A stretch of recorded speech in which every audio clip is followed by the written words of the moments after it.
జోరువాన జంట నగరాల్ని ముంచెత్తింది. వాన నీటితో ఎప్పటిలాగే ఈసారి జనానికి అవస్థలు తప్పలేదు. లోతట్టు ప్రాంతాలు జలదిగ్బంధం కాగా అగమ్యగోచరంగా మారిన ట్రాఫిక్తో వాహనదారులు ఇబ్బందులు పడ్డారు. మంత్రి కేటీఆర్ ఆదేశాలతో రంగంలోకి దిగిన జీహెచ్ఎంసీ అధికారులు క్షేత్రస్థాయిలో పర్యటించి పరిస్థితిని చక్కదిద్దారు.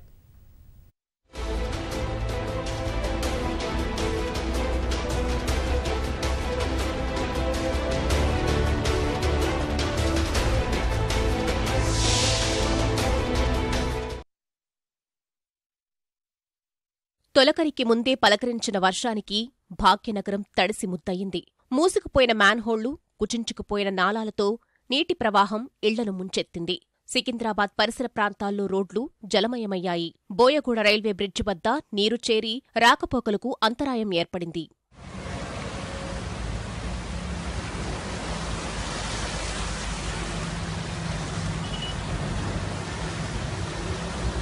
మోండా మార్కెట్, పార్సిగుట్ట, వారాసిగూడ, చిలకలగూడ, పద్మారావు నగర్, మారేడ్పల్లి, అడ్డగుట్ట సహా అనేక బస్తీలోని ఇళ్లలోకి నీరు చేరింది. బల్కంపేట నుంచి బేగంపేట వెళ్లే వంతెన కింద భారీగా వర్షపు నీరు ప్రవహించింది. ఎస్ఆర్ నగర్ ప్రాంతంలో రహదారిపై నీరు నిలిచింది.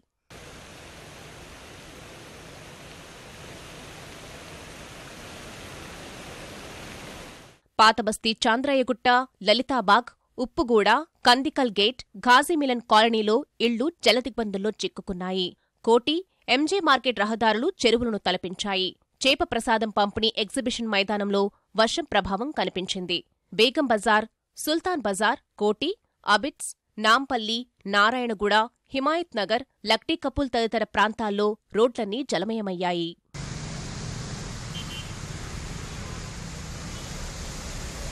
ఉప్పల్, రామాంతపూర్, మేడిపల్లి, గట్కేసర్లోని అనేక ప్రాంతాల్లో ప్రజలు వర్షపు నీటితో అవస్థలు పడ్డారు. ఎల్బీనగర్, మన్సూరాబాద్, నాగోల్, వనస్థలిపురం, బిఎన్ రెడ్డి నగర్, హయత్ నగర్, అబ్దుల్లాపూర్ మెట్లలో రోడ్లు కాల్వలను తలపించాయి. మేడ్చల్ జిల్లా కాప్రా, కుషాయిగూడ, మల్కాజ్గిరిలోని మిర్జాలగూడ, నేరేడ్మెట్ దేవీనగర్, సత్తిరెడ్డి కాలనీలు చిన్నపాటి చెరువులను తలపించాయి. కుకట్పల్లి ధరణీనగర్ నాలా పొంగి పారిశ్రామిక వ్యర్థాలు అల్విన్ కాలనీని ముంచెత్తాయి.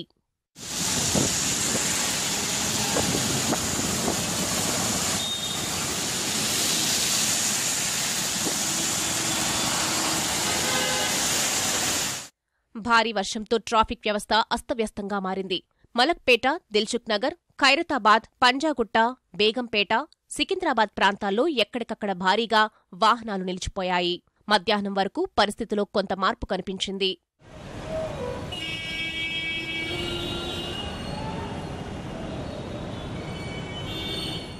మంత్రి కేటీఆర్ ఆదేశాలతో జీహెచ్ఎంసీ జోనల్ కమిషనర్లు, డిప్యూటీ కమిషనర్లు, ఇంజనీర్లు క్షేత్రస్థాయిలో పర్యటించారు. వర్ష ప్రభావిత ప్రాంతాల్లో జీహెచ్ఎంసీ కమిషనర్ జనార్దన్ రెడ్డి పర్యటించి చేపట్టాల్సిన చర్యలపై అధికారులకు దిశానిర్దేశం చేశారు. జీహెచ్ఎంసీ సిబ్బంది ఎప్పటికప్పుడు మ్యాన్హోళ్లను శుభ్రం చేసి నీటిని పంపించారు. నాలాలోకి నీరు వెళ్లేలా చర్యలు తీసుకున్నారు.